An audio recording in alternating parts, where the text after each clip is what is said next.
Okay, so let's discuss what ABC Indigenous Affairs editor Bridget Brennan said about us fearing and revering the voice of Parliament.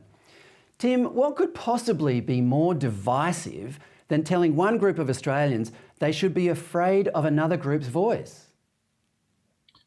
It's an extraordinary statement. I've heard a few people say that, look, maybe she simply misspoke.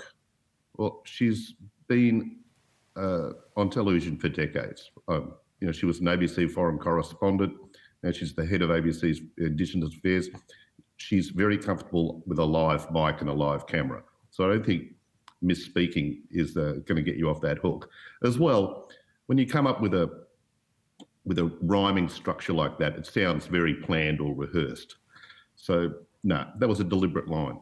Now, think about organisations or entities that are feared and revered. It's very rare that the same entity is feared and revered at the same time, besides perhaps the Almighty.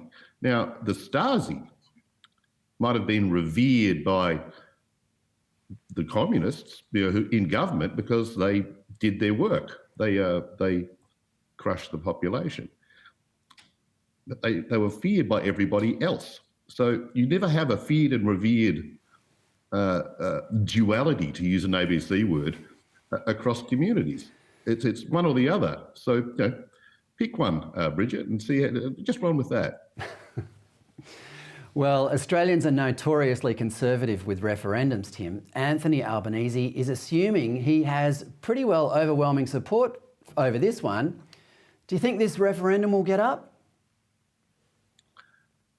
If he did have overwhelming support, it's been eroded a little bit in the last few days, certainly. It's, if not by the feared and revered line, by the antics of a certain Green senator in Parliament taking the oath and referring to the Queen as a coloniser, and also doing it in a tone of voice that suggested a stroppy 13-year-old girl being asked to apologise for, nicking someone's lunch at school.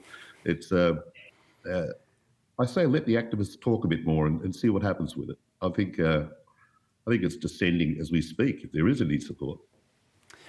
Well, let's change the subject again. Tim, you wrote brilliantly about the refugee situation in the Telegraph this week.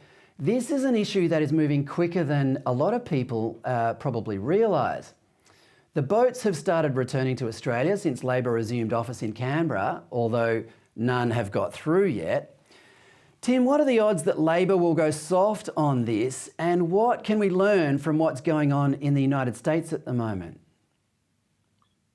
The real challenge will come when a boat or two does actually make it through, if someone makes it to the mainland or to any Australian territory, and then we'll have to deal with it. And at that point, I guess you call it the refugee compassion industry, is going to fire right back up and will be basically where we were throughout the Rudd-Gillard years.